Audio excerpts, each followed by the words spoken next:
Welcome to Daddy's Pet Talk. Ikaw at ang pet mo ang bida rito.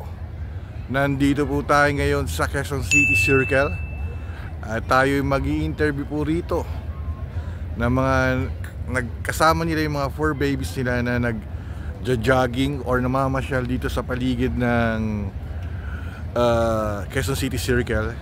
Maghahanap po tayo ng pwede nating interviewin. Ito po, napakalawak po ng lugar na to ng Quezon City Circle.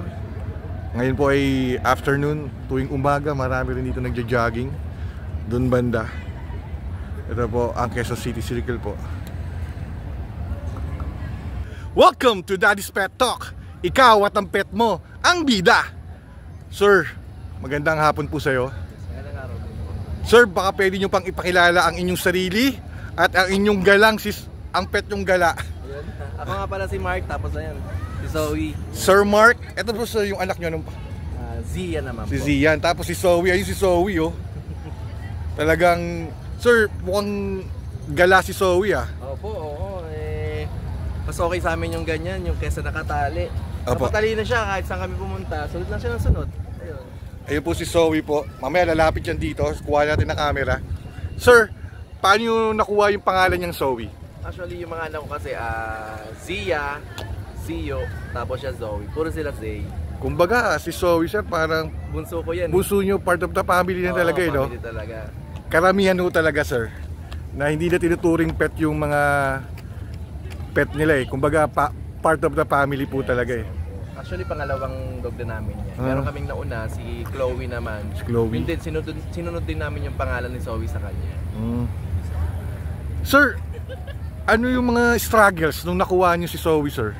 Actually, wala namang kaano. Ang ano ko naging problema ko lang sa kanya is umiihi siya sa sopa. Umiihi siya sa sopa? Ayun, no, ang hirap turuan.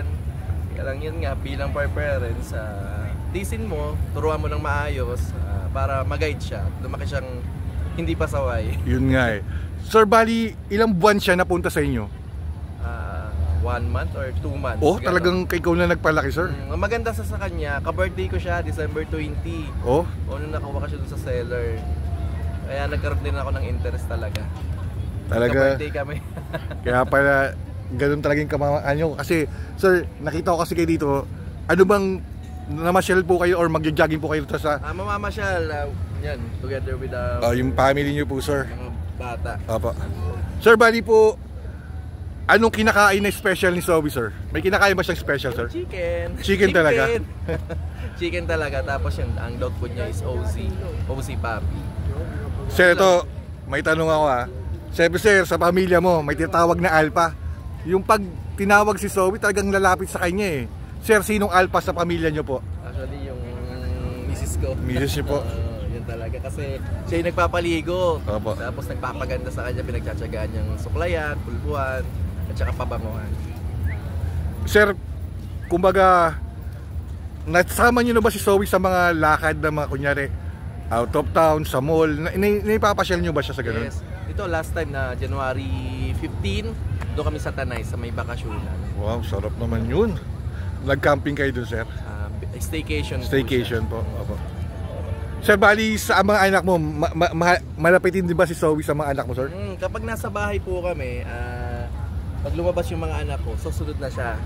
Babantayan niya, parang gano'n, nag-guide siya sa labas. Tapos pagpapasok na rin po yung mga anak ko, papasok na rin siya. Parang bodyguard siya ng Opo. mga babies mo, sir, eh, oh. Kasi labas namin walang dumadaan na sasakyan. Talagang pwede maglaro yung mga bata. Tsaka yan, si Zoe. Pwede siya maglaro doon. Tsaka yung mga estudyanteng dumadaan, yun, tropa na rin ni Zoe. Talaga? Pag tuwing tanghali, nakatambay yan doon sa may tapat ng gate namin, hinihima-hima siya. Lagi ba kayo dito sa Quezon City Circle, sir? Lagi kami dito. Kaya parang, ayun, galang-gala si Zoe dun eh. Parang... Great place niya to kasi maluwag. Tapos kaya... may mga tropa siya dito eh. Wala nga lang, hindi pa makita. Sir, yung... Pag dito siya talagang nakikipag, siya sa ibang mga dogs, sir, nakipaglaro siya. Bully yan. Kahit malaki, tinatahulan niya eh. Nakakatawa rin. Buti nga, hindi siya pinapatulan eh. Ay, si Zoe po. Sir, bali, eto po sir, anong may advice mo sa mga bagong gusto magkaroon ng pet para at least magkaroon sila ng idea na pwede mong i-share, sir? Ang matitip ko lang, depende kasi sa breed eh. More on research bago Opo. kayo magano. Kasi hindi rin biro. Unang-una gastos, tapos ayun, kapag nagkasakit, yun yung pinaka-struggle talaga. Oo nga eh. Naglagas kasi yan dati, yun, natakot kami. Yun, buti naman, okay na siya. Parang napaka-friendly ni Zoe sa lahat ng tao, sir, Friendly no? po talaga yan. Approachable po. Ito, sir, bali, pag nasa bahay niyo siya, sir, nakakulong ba siya o nakaano lang? Hindi eh. Talagang... Kapag nasa sala kami, yun nga, kung nasan po kami, nasa sala kami, nandun din siya. Kapag matutulog na kami, pepesto na rin siya sa kama. Katabi namin siya sa pagtulog. Ito, sir, may favorite bang, sa pamilya niyo, may favorite ba kayo ni Zoe na banding, sir? Banding namin maglaro talaga. Maglaro. Takbo-takbo sila. Ito yung mga anak ko, takbo-takbo sila dun sa bahay. Kahit may masiro, okay lang, ganun talaga eh. Opo, ganun po talaga. Bali, sir, ito, kumbaga, lagi kayo napupunta dito sa Quezon City Circle. Ang nangyayari po, yung health rin nyo, ng family nyo po, sa yung banding nyo, tapos nagbabanding pa kayo ni Zoe, sir. Siyempre, part of the family, sir, talagang kompleto, sir, di ba? Kaya, mas maganda rin po yung mga gaya ninyo po, na namamasyal din po, para at least, di rin siya ma-stress kung lagi sa bahay, sir.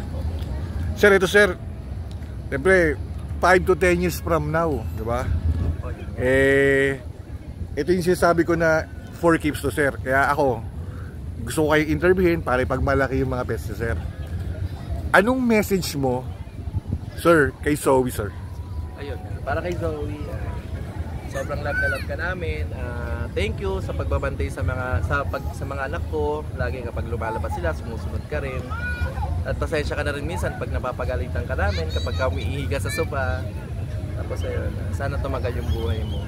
Yun nga, sir. Yun rin ang mga dalangin ko, sir, na sana humaba yung mga buhay ng mga pets na, diba, lalo yung mga na-interview ko, dahil yun din naman dasal ko eh. Kasi alam ko hindi rin biro yung oras at yung mga paghihirap na binigay nyo rin sa kanila, na nagpapasalamat rin ako, itinurin nyo rin silang parang tao. Dahil alam naman natin, sir, na 2 years old to 9 years old ang mga utak niyan. Hindi sila nakapagsalita, sir, di ba? Pero ganun yung utak nila. Ayun o, napakabibo ni Zoe po, mga kapeto ko. Ayun o. Ayan po si Zoe. Yan o, tingnan nyo, bibong-bibo si Zoe. Ayan o. Baby. Zoe. Yun o, Zoe. Sir, bali, nag-message ka. Ano naman pwede mong i-promise kay baby Zoe nyo po, sir? Yun, promise ko sa kanya, di ko siya pababayaan, syempre. Tuturing ko siyang tunay na anak. At lagi ko din siyang pagdadasal na yung health niya laging okay, tulad ng mga anak ko. Itong darating kasi, sir, na summer, eh, di ba? Siyempre, aware din po ba kayo na sa tingin nyo, dapat ba siyang kalbuin or semi-kalbo? Gagawin nyo po ba ngayon yun? Yes, gagawin po siguro kapag nakikitaan ko siya ng stress. Opo. Or walang patay ng aircon. Yun nga rin eh. Kumbaga, gat maaari, sir, di ba? Kasi mga ganyan, pag nakakalbo na, nagtatago na yan eh. Opo. Kaya minsan nakakaawa rin po. Bali ako din po, sir, si Daddy Waxer ako. And meron tayong konting business na pet grooming. Kaya ang tinuturo ko po talaga sa mga, marami na po tayong mga nag-groom, tinuturo ko saan na yung totoo. Hindi po siya ako nagsisinungaling eh. Sabi ko kung anong dapat gawin. Binibigyan ko sila ng mga ideas, mga nangyari at experience, para alam rin po ng mga kapetok natin na kung anong dapat gawin para sa kanila. Sir, bali ako, siyempre nagpapasalamat ako na pinaunlakan nyo ng pamilya nyo yung interview na to.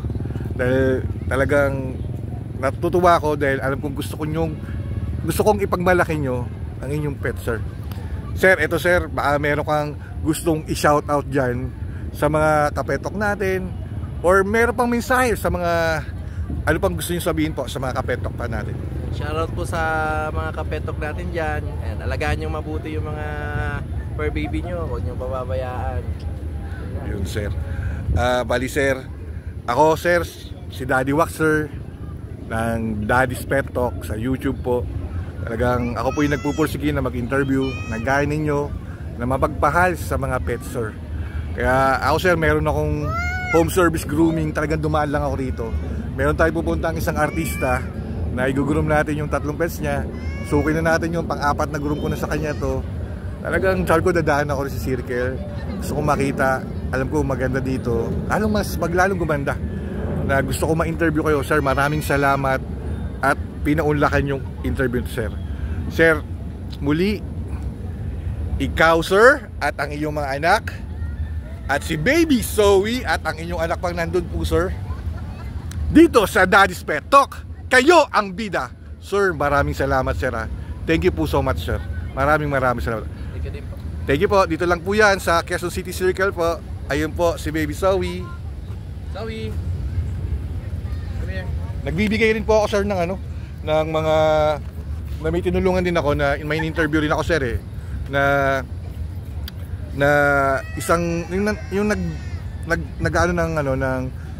mga karton, mga Apo. Na-interview ko, pakita nyo pag napanood nyo sa YouTube, si Chung Chung, binigyan natin ng wheelchair yon, nakalakad siya. Nasagasaan siya 1 year ago na yun, sir. Sir, maraming salamat ulit, sir. Thank you for sharing. You're welcome po. Zoe, sir. Thank you po.